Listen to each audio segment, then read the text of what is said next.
Gift পেতে কার না ভালো লাগে বলেন তো? আর হুটহাট করে যদি হয় তাহলে তো কোনো কথাই নেই। আসসালামু আলাইকুম।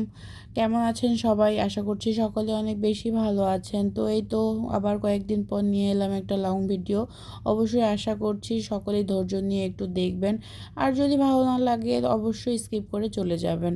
তো যাই হোক, এই তো বড়ই যে দেখলেন সকালবেলায়, এগুলো আমি পেয়েছি, একজন আমাকে দিয়েছে মানে গিফট হিসেবে। ভালোই লাগে করে, দেশি টকটক বড়ই ছিল কিন্তু পরিচিতর মধ্যেই। আম, তো তারপরেই তো বাচ্চাদের জন্য আর কি সকালবেলা নাস্তা টাস্তা বানিয়েছিলাম, তো আবার কিছু একটু এক্সট্রা করে বানিয়ে রাখলাম, কারণ আবার তো চালান লাগবে 2-3 দিন।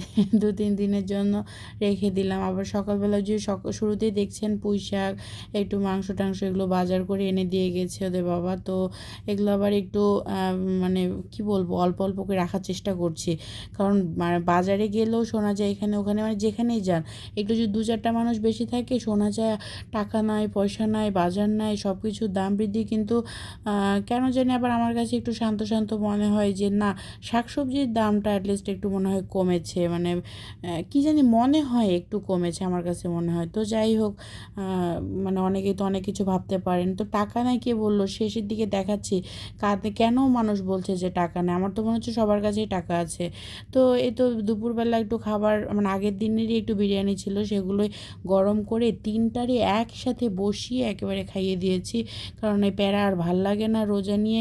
গরম পড়েছে, এদিকে মাথা ধরে গেছে। তারপর এই তো ইফতারে আমার এটাই ছিল, মানে আমি একাই রোজাই ছিলাম আর কি আজকে বাসায়, আর কেউ ছিল না। ইফতারে এইটুকুই, মানে এইটুকু না যে এটাই একেবারে হয়ে গেছে।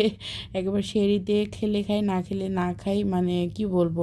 তো এই তো তারপর বের হয়ে চলে গেলাম সন্ধ্যার পরে একটু মার্কেটে, কারণ মেয়ে দুইটা শুধু বলে শপিং শপিং, অথচ আমি কিন্তু রোজার আগেই টুকটাক যেটা আর কি প্রয়োজন সেটুকু আমি করে ফেলেছি, কারণ রোজা নিয়ে আমি কখনোই বের হতে পারি না, এটা আমার পক্ষে সম্ভবও হয় না। তারপর এখন যখন আবার মানে কাজ শুরু করেছি একটা, আর এখন সময়ও বের করা হয় না এভাবে, আর রোজা নিয়ে বেরিয়ে হতে ইচ্ছে করে না। তো যাই হোক, জুতাই কিনতে গিয়েছিলাম।